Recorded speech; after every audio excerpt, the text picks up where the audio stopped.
Hi everyone, it's Esther. In today's lesson, we're going to do a little bit in the years before 1800, and then we're going to go into the 1800s. So let's get going. We're going to start on page 16 of your Discover Canada guide, where it says the beginnings of democracy.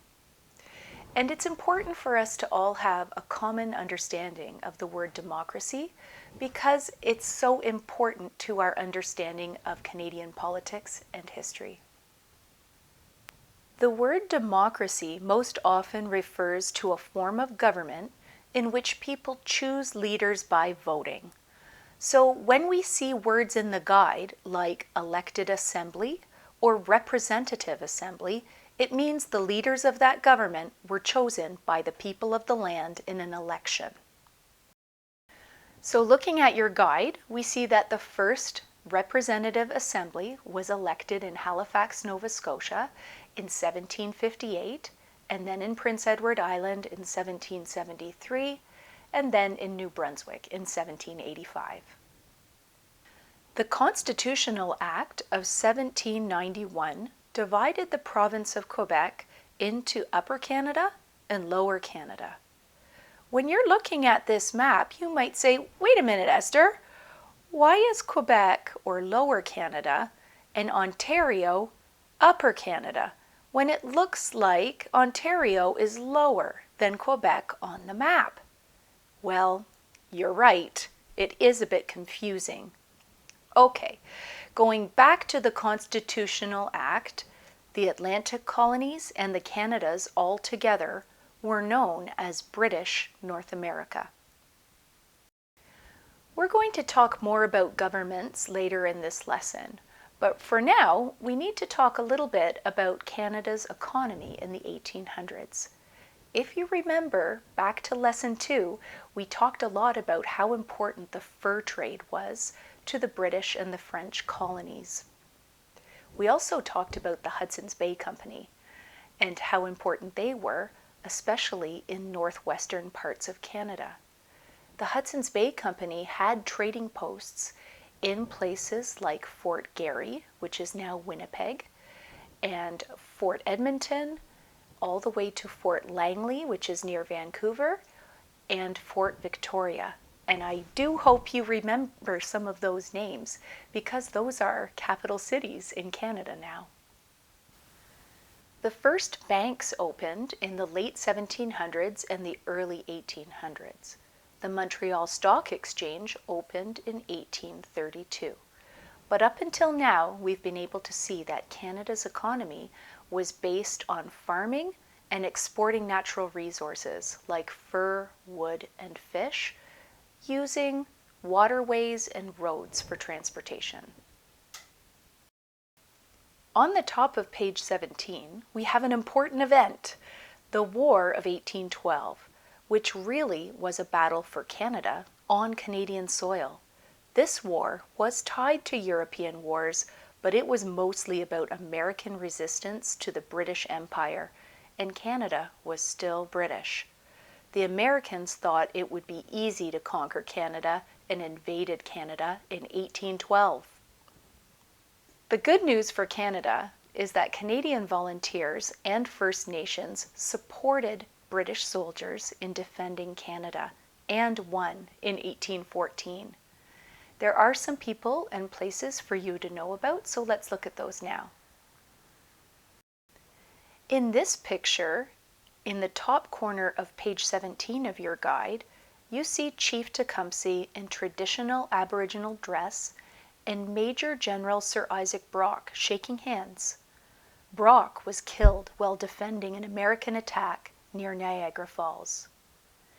In 1813, Lieutenant Colonel Charles de Salaberry and French-Canadian soldiers stopped 4,000 American invaders south of Montreal. Also in 1813, Americans burned government buildings in York, which is now Toronto. So to fight back, in 1814, Major General Robert Ross led soldiers from Nova Scotia and burned down the American White House in Washington Did you even know that Canadians and Americans had such a dramatic history?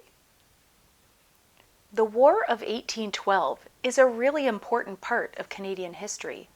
The present-day Canada-USA border is partly a result of this war, and it also ensured that Canada would remain independent of the United States. The British paid for a defense system of citadels. Citadels are large stone defense walls, and those are in Quebec City and Halifax, and you can go and visit them today. Looking at the picture on the bottom left of page 17 in your guide, we see a picture of the British Duke of Wellington, who chose Bytown, which is now Ottawa, as the end point of a network of forts to prevent the USA from invading Canada again. The other picture on this page is of a woman named Laura Secord, a pioneer wife and mother. She is a hero in the War of 1812 story too. In 1813, she walked 30 kilometers to warn Lieutenant James Fitzgibbon of a planned American attack. The soldiers were warned and prepared and won the Battle of Beaver Dams because of her.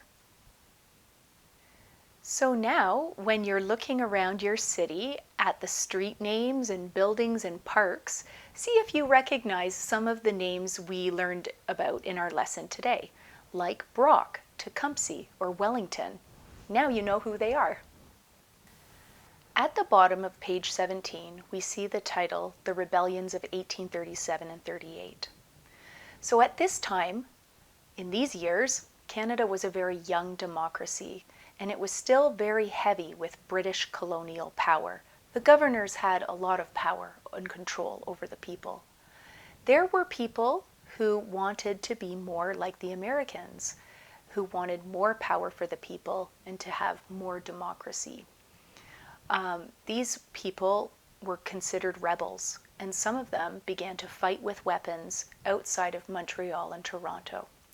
However, most people were still loyal to Britain at this time, and Canadian volunteers and British soldiers fought against the rebels, and the rebels lost. Many of them were hanged or sent away to the United States. We're getting closer and closer to Canada becoming a country. Let's take a look at a timeline for this lesson. Let's start the timeline in 1791 with the Constitutional Act. And remember, the Constitutional Act divided the province of Quebec into Upper and Lower Canada. Then let's add the War of 1812, which went from 1812 to 1814. This was the war where the Americans invaded Canada and Canada defeated them, securing our independence. We learned that the Montreal Stock Exchange opened in 1832 and that there were armed rebellions called the Rebellions of 1837 and 38. Okay, if you have followed along with me to the end of this lesson, great job.